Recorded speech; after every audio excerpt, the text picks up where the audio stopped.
세상에는 다양한 유형의 남자들이 있다. 그 중에서도 가장 위험한 부류가 바로 경험 많은 유부남들이다. 이들은 오랜 결혼 생활과 사회 경험을 통해 여자를 다루는 기술을 터득했다. 특히 젊고 순진한 여자들을 타겟으로 삼는 경우가 많다. 그들이 사용하는 방법들을 알아보자. 첫 번째로 가장 기본적인 방법은 경제력을 과시하는 것이다. 유부남들은 대부분 어느 정도 사회적 지위와 경제력을 갖추고 있다. 이를 자연스럽게 드러내면서 젊은 여자들의 관심을 끈다. 비싼 차를 타고 나타나거나 고급 레스토랑에 데려간다. 명품 가방이나 액세서리를 선물하기도 한다. 젊은 여자들에게는 이런 것들이 매력적으로 느껴진다. 동년배 남자들은 아직 그런 여유가 없으니까. 특히 경제적으로 어려운 상황의 여자들에게는 더욱 효과적이다.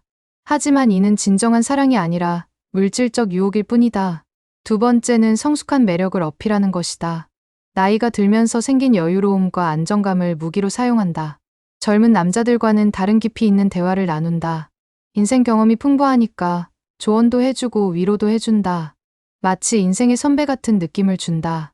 젊은 여자들은 이런 성숙함에 끌리는 경우가 많다. 아버지 같은 안정감을 느끼기도 한다. 하지만 이런 관계는 건전하지 않다. 나이 차이에서 오는 권력 불균형이 존재하기 때문이다. 세 번째는 결혼 생활에 불만을 토로하는 방법이다. 아내와의 관계가 좋지 않다고 말한다. 서로 사랑이 식었다고 하거나 성격 차이가 크다고 한다. 심지어 이혼을 고려하고 있다고 거짓말하기도 한다. 이런 말을 들은 젊은 여자는 동정심을 느낀다. 불쌍하다는 생각이 들고 위로해주고 싶어진다. 그리고 자신이 그 남자에게 새로운 사랑을 줄 수 있다고 착각한다. 하지만 대부분의 경우 이는 거짓말이다. 실제로 이혼할 생각은 전혀 없으면서 동정심을 유발하는 것이다. 네 번째는 특별함을 느끼게 해주는 방법이다. 젊은 여자에게 자신이 특별한 존재라고 느끼게 해준다. 다른 여자들과는 다르다고 말하거나 운명적인 만남이라고 한다. 자신의 인생에서 가장 소중한 사람이라고 표현한다. 이런 말들은 젊은 여자의 마음을 흔든다. 자신이 정말 특별한 존재라고 믿게 된다. 하지만 이는 대부분 상투적인 멘트일 뿐이다. 다른 여자들에게도 똑같은 말을 했을 가능성이 높다. 다섯 번째는 은밀함을 로맨틱하게 포장하는 방법이다. 불륜관계의 은밀함을 마치 로맨틱한 것처럼 만든다. 비밀스러운 만남이 특별하고 스릴 있다고 포장한다. 둘만의 비밀이라는 것을 강조하면서 친밀감을 높인다. 젊은 여자들은 이런 비밀스러운 관계에 빠지기 쉽다. 마치 드라마 속 주인공이 된 것 같은 착각을 한다. 하지만 결국 이는 숨어다니는 부끄러운 관계일 뿐이다. 여섯 번째는 보호자 역할을 자처하는 방법이다. 젊은 여자가 어려움에 처했을 때 도움을 준다. 직장에서 문제가 생겼을 때 해결해주거나 조언해준다. 경제적 어려움이 있을 때 도움을 주기도 한다. 이런 도움을 받은 여자는 고마움을 느낀다. 그리고 그 고마움이 점차 다른 감정으로 변화한다. 의존적인 관계가 형성되는 것이다. 하지만 이는 건전한 관계가 아니다. 일곱 번째는 질투심을 유발하는 방법이다. 다른 젊은 여자들도 자신에게 관심이 있다고 암시한다. 인기가 많다는 것을 자연스럽게 드러낸다. 이렇게 하면 타겟이 된 여자는 경쟁심을 느낀다. 자신이 그 남자를 독차지하고 싶어진다. 질투심이 사랑으로 착각되는 경우가 많다. 하지만 이는 조작된 감정일 뿐이다. 여덟 번째는 미래에 대한 약속을 남발하는 방법이다. 언젠가 이혼하고 정식으로 만날 거라고 약속한다. 아이들이 크면 자유로워질 거라고 말한다. 그때까지만 기다려달라고 부탁한다. 이런 약속들은 대부분 지켜지지 않는다. 단지 현재 관계를 유지하기 위한 미끼일 뿐이다. 젊은 여자는 이런 약속을 믿고 기다리게 된다. 아홉 번째는 감정적 조작을 사용하는 방법이다. 자신이 얼마나 외롭고 힘든지 계속 이야기한다. 아내가 자신을 이해해주지 않는다고 불평한다. 오직 이 젊은 여자만이 자신을 이해한다고 말한다. 이런 말을 듣는 여자는 자신이 필요한 존재라고 느낀다. 그 남자를 구원해야 한다는 사명감까지 갖게 된다. 하지만 이는 감정적 조작일 뿐이다. 열 번째는 성적 매력을 강조하는 방법이다. 젊은 여자에게 성적 욕망을 느낀다고 직접적으로 표현한다.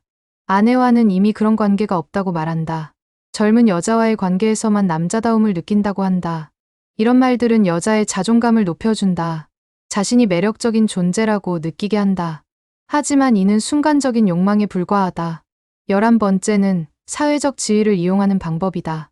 직장에서의 높은 위치나 사회적 인맥을 과시한다. 유명한 사람들과 아는 사이라고 자랑한다.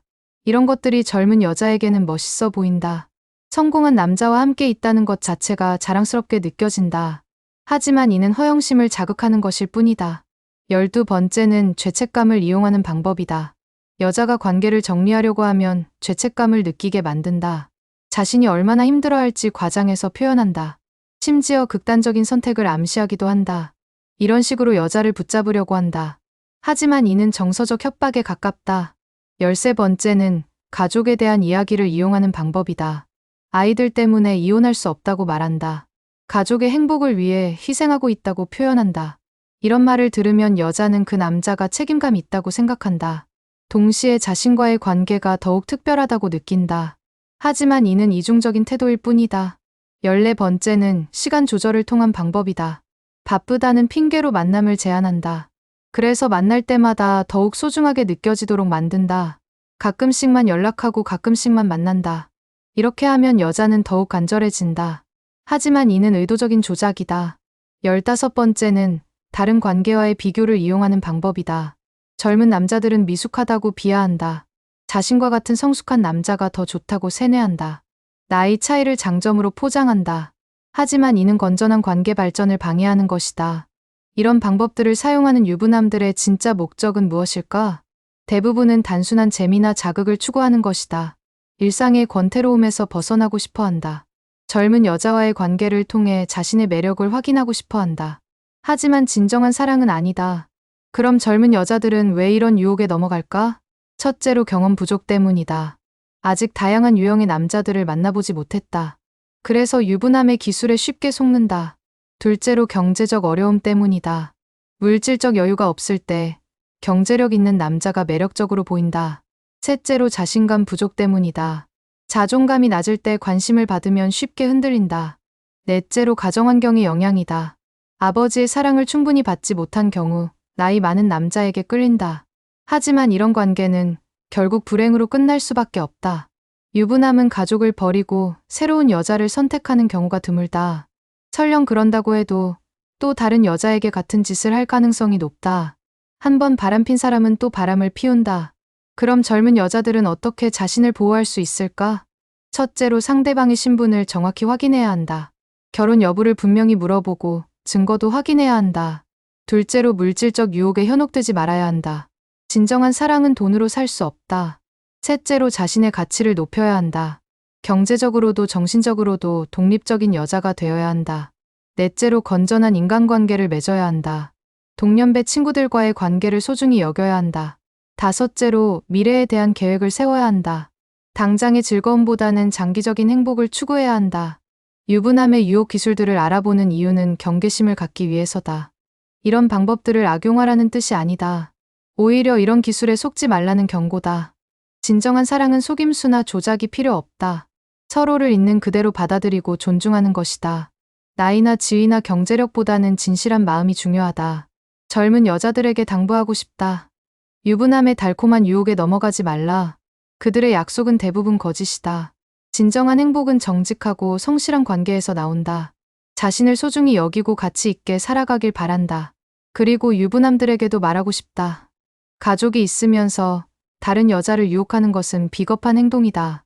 젊은 여자의 인생을 망치는 일이다. 진정한 남자라면 책임감을 가져야 한다. 가족을 사랑하든지 아니면 정정당당하게 이혼하든지 해야 한다. 어정쩡한 관계로 여러 사람을 불행하게 만들지 말아야 한다. 결국 가장 중요한 것은 도덕성과 양심이다. 아무리 기술이 뛰어나도 양심이 없으면 행복할 수 없다. 진정한 사랑과 행복은 정직하고 성실한 마음에서 나온다.